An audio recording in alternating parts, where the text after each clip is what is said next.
yang telah diperintahkan oleh Allah lewat Rasulnya. Dan mudah-mudahan kita semua termasuk dalam umatnya yang telah mendapatkan syafaatnya di yaumil akhir. Amin amin ya rabbal alamin. Jamaah sekalian yang dirahmati Allah, hari ini alhamdulillah saya kembali dipilih Allah setelah kemarin sebenarnya 2 minggu yang lalu waktu puasa sebenarnya saya sudah mau yasinan di sini ini sama Mas. Tetapi karena kendala saya harus menemani jamaah dari India kalau nggak salah itu, jadi saya Masya Allah, sebenarnya sudah berat sekali itu nggak bisa hadir. Karena sahabat, saya kalau sudah punya keinginan saya harus hadir ke sana, kaki saya harus melangkah, harus bertemu dengan saudara-saudaraku, harus saya peluk salah satu saudaraku di sana. Kalau belum, hati saya masih sempit. Dan alhamdulillah Allah hari ini memilih kita untuk berkumpul. Dan mudah-mudahan apa yang kita lakukan hari ini, apa-apa jejak-jejak apa yang hari ini kita dapati, kelak akan bersaksi di hadapan Allah. Surat Yasin mengatakan, ini jamaahnya jamaah surat Yasin ya. Itu kalau baca surat Yasin juga sekalian kalau lagi mau tidur, arti-artinya itu ya dibaca, jangan asal Yasin nggak tahu maknanya, nggak tahu maksudnya. Karena apa? Karena Rasulullah SAW itu sangat menginginkan di dada setiap muslim itu ada Yasin.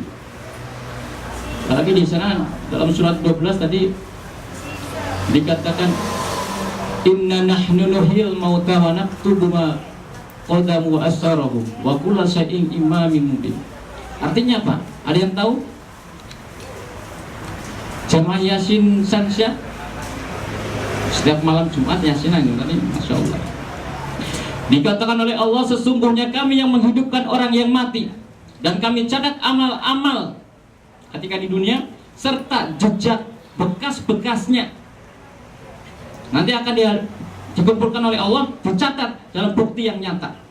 Nah, jadi apa? Yang pertama kita ambil, Allah ini menghidupkan orang yang mati. Berarti ketika kita ini sekarang ada, awas, ingat, saya hadir ke sini, hadir ke setiap jamaah hanya mengingatkan 2 perkara. Yang pertama adalah karena kita ini hari Idul Fitri ya, merayakan hari halal bihalal Idul Fitri, marilah kita kembali ke fitrah kita. Menjadi apa? Ini pesan saya untuk diri saya sendiri, juga untuk jamaah. Yang pertama adalah fitrah kita sebagai makhluk Allah. Yang kedua adalah fitrah kita sebagai hamba Allah. 2 ini.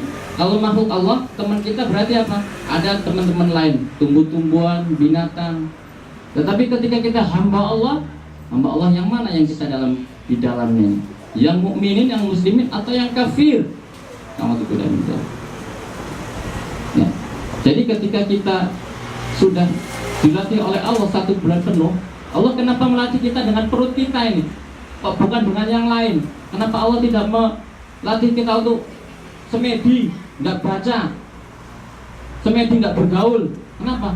Kok melarang, mengajarkan kita ini untuk mengendalikan perut kita ini? Bahwa dikatakan segala sesuatu bencana, segala sesuatu petaka itu sebenarnya awalnya itu dari perut ini, bapak-bapak ibu. Makanya Allah sebulan penuh kemarin itu menggembleng. Kenapa saya katakan seperti itu?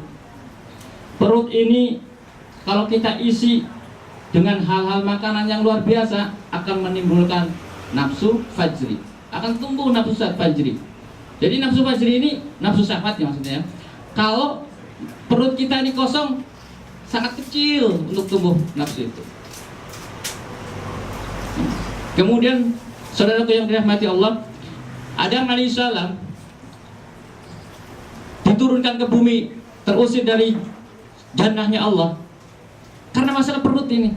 Perutnya sang kekasihnya si Hawa ingin makan buah kurdi yang sebenarnya sudah dilarang. Buah yang lainnya itu ada semua, apa saja di surga kenikmatan itu ada semua. Tapi karena perut, setan membisikkan, kamu makan itu enak itu.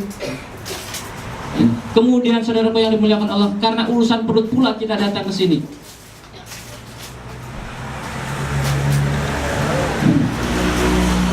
Nah, sayangnya ketika kita mengurusi soal perut ini, kita ini jadi cinta dengan dunia, lalu lalai, lupa.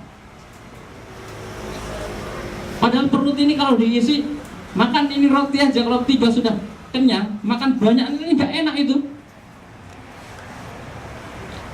Makanya Allah melatih kita 1 bulan penuh untuk menahan ini. Jadi bukan tanpa makna Allah mengatur kita. Karena apa? Karena kelak kata ayat Yasin, surat Yasin lagi, wa in kunna lama jami'ul ladaina muhdharun. Kita semua hari ini dikumpulkan oleh Allah di sini. Tetapi kata Allah, kelak semua kita ini akan dihimpun, dihadapkan ke Allah dan akan apa? Diadili. Jadi jangan santai-santai. Kita ini sebelumnya nggak ada Bu, Pak, nanti juga tidak ada. Yang ada siapa? Allah. Fa'lam annahu la ilaha illallah. Fa'am annahu la ilaha illallah. La mawjuda illallah. Hanya Allah zat yang wujud, yang benar-benar ada. Kita ini cuma diada-adakan saja, nanti tidak ada lagi. Ini kita sebagai makhluk Allah. Jadi jangan khawatir saudara yang dimuliakan Allah. Apapun penderitaan kita hari ini pasti akan berakhir. Tinggal solusinya ini kita dekat Allah apa enggak. Apapun kesenangan kita, apapun yang kita miliki hari ini, kelak akan berakhir pula, akan kita tinggalkan. Lalu harus apa? Harus kita pahami bahwa tujuan kita hidup ini adalah apa? Untuk menggapai Allah. La ilaha illallah. Ba'lam annahu la ilaha illallah, la maqsuda illallah. Maksud kita hidup di sini ini adalah untuk menyembah pada Allah. Bukan yang lain. Kalau tujuan kita dunia, celaka kita. Ayo, sekarang di sini siapa yang paling lama? Ada yang 5 tahun ke atas, monggo ngacung coba. 5 tahun ke atas, ini mbak itu ada 5 tahun ke atas itu yang pakai baju. Insya Allah, nggak ada yang berani ngacung. Terus apa yang sudah kita dapatkan selama 5 tahun lebih itu? Sudah bangun rumah baru Bu, Pak? Dijawab dong, masa saya ngomong sendirian nanti. Ada yang udah. Ada yang sudah beli mobil? Kok belum?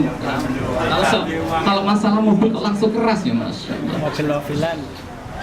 Ini Mas. Ahlan rasanya berdoa. Geser merapat Mas. Saya akan cerita satu saja buat nyambung pertanyaan yang tadi buat mbak-mbak sama bapak-bapak masing-masing. Ada seorang tukang bangunan yang suka membuat rumah.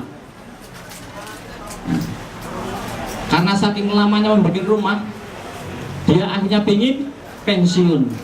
Sama dengan kita Mas, Pak, Bu, nggak mau nih selamanya di sini, kecuali yang mau. Setelah ingin pensiun, ternyata yang biasa pesen bikin rumah ini malah pesen lagi. Katakanlah nama yang jenengan sinten? Irul, Mas Irul. Ya, kalau tukang bangunan jangan Mas Irul, Pak Irul ya. Pak Irul, ini saya tolong buatkan 1 rumah lagi. Di mana? Di Indramayu sana. Oh, kata Irul ini, oh Bapak, maaf saya sudah pensiun. Sudah istirahat, saya mau istirahat. Tapi mengibat terus nih juragan tanahnya nih, mau bikin rumah. Hanya karena dipaksa terus, Irul ini mau. Yaudah, tak buatin besok. Oh, datang dia bikin karena dia terpaksa, karena sudah mau istirahat, sebisa-bisanya pokoknya sejadinya gitu lah. Asal-asalan, temboknya pun sudah nggak lurus, nggak asal-asalan. Nah ternyata saudara yang dimuliakan Allah, setelah jadi rumah ini, juragan ini datang ke rumahnya Irul, ngasih kunci ke dia. Loh, ini apa? Kunci apa Pak? Kunci rumahnya kamu buat itu. Kan bingung dia. Waduh, itu kan tidak buat asal-asalan, gimana buat saya. Nah, ini hikmahnya dari kisah kitab ini bukan karena rumah itu, bukan. Maksudnya begini bapak-bapak, ibu-ibu yang dirahmati Allah, sesungguhnya ketika kita sekarang di dunia ini, apapun yang kita lakukan saat ini, apapun yang kita kerjakan saat ini, apapun yang kita ucapkan saat ini meskipun kata Allah sebesar biji zarah, ini adalah salah satu bangunan kita kelak di akhirat. Ayo, sekarang kita udah tahu seperti itu, apa kita mau asal-asalan? Mbak-mbak ini, bapak-bapak ini sudah ada yang lebih 5 tahun meninggalkan keluarga. Maaf ya, ini usia-usia seperti ini, istri suami lagi seger-segernya, anak lagi lucu-lucunya, sampai tinggalkan ke sini hanya cuma dapatkan sawah, motor, rumah, rugi Pak Bu. Apa yang harus kita dapatkan? Jannah, surganya Allah. Ingat ini, awas. Kita ke Taiwan ini membawa kalimat La ilaha illallah. Jangan sampai kita lalai hanya mengurusi soalan perut dengan jannahnya Allah. Kebetulan kemarin, subhanallah, Indonesia itu kemarin memperingati hari kemerdekaannya 68, Masya Allah. Tetapi masih ada warga negaranya yang merantau ke Taiwan, termasuk saya, Masya Allah. Untuk kerja ya, nggak jadi bos, Masya Allah. Tapi ada manfaatnya. Allah tuh mengirim kita ke sini bukan cuma-cuma. Bos saya kemarin minggu yang lalu mau ke Jepang, sekarang kemarin sore berangkat ke Amerika. Sebelum mengantar ke Jepang itu kan saya ngantar ke bandara.